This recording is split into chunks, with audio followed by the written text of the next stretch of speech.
Alrighty, been a busy 2 days. Then back-to-back loads with these here boilers, and they are pretty cool.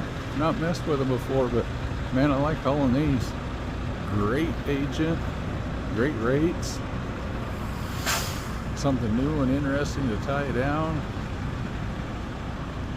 Ride's good. I think they're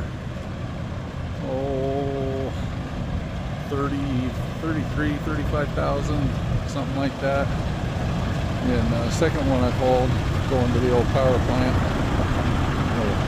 Picked one up first thing yesterday morning, delivered first thing this morning, bounced back, reloaded this one, and we'll bounce all the way back to the power plant, kick this one off in the morning, and find me something else to do or head for the house. One of the two. I ain't decided yet.